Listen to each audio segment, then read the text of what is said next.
राम जी आई है ना हो अवध में, राम जी आई है ना। राम जी आई है ना हो अवध में, राम जी आई है ना। पहन के कमर में पियरी धोती अवध में, राम जी आई है ना। पहन के कमर में पियरी धोती अवध में, राम जी आई है ना। राम जी आई है ना हो अवध में, राम जी आई है ना। राम जी आई है ना हो अवध में, राम जी आई है ना। पहन के कमर में पियरी धोती अवध में, राम जी आई है ना। पहन के कमर में पियरी धोती अवध में, राम जी आई है ना। 22 जनवरी 2024 के उहे वही है हो। 22 जनवरी 2024 के अयोध्या में आई है हो। मथवा पर तिलक कान में कन डोला पिनिए हो। मथवा पर तिलक कान में कनवाली पहनिए हो। कि राम जी आई है ना हो अवध में, राम जी आई है ना। राम जी आई है ना हो अवध में, राम जी आई है ना। कि पहन के कमर में पियरी धोती अवध में, राम जी आई है ना। पहन के कमर में पियरी धोती अवध में, राम जी आई है ना। पूरा अयोध्या पूरा मिथिला लोग वहाँ आई है हो। पूरा अयोध्या पूरा मिथिला के लोग वहाँ आई है हो।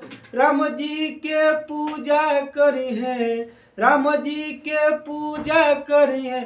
दीप दिवाली मनई है हो।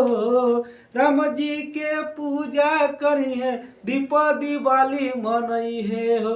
कि अवध में राम जी आई है ना हो, अवध में राम जी आई है ना।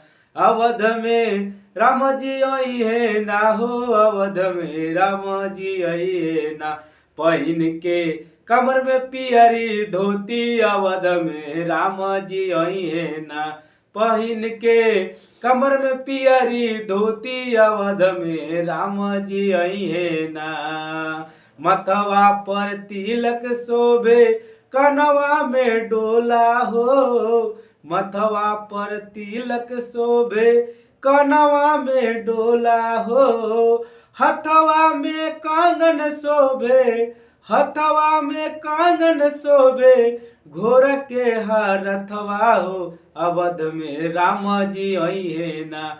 अवध में राम जी आई है ना हो, अवध में राम जी आई है ना। पहन के कमर में पियरी धोती अवध में, राम जी आई है ना। पहन के कमर में पियरी धोती अवध में, राम जी आई है ना।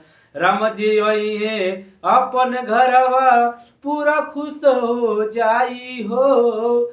राम जी आई है अपन घरवा मनमा खुश हो जाई हो। दुख दलीदर सब भगई है, हमनी खुश होई हो। कि राम जी के पूजा करके दीप दिला राम जी के पूजा करके दीपावली मनाई बहो। राम जी के पूजा करके पूरा अयोध्या होई हो। कि अवध में राम जी आई है ना। राम जी आई है ना हो, अवध में राम जी आई है ना। कि पहन के कमर में पियरी धोती अवध में, राम जी आई है ना। पहन के कमर में पियरी धोती अवध में, राम जी आई है ना।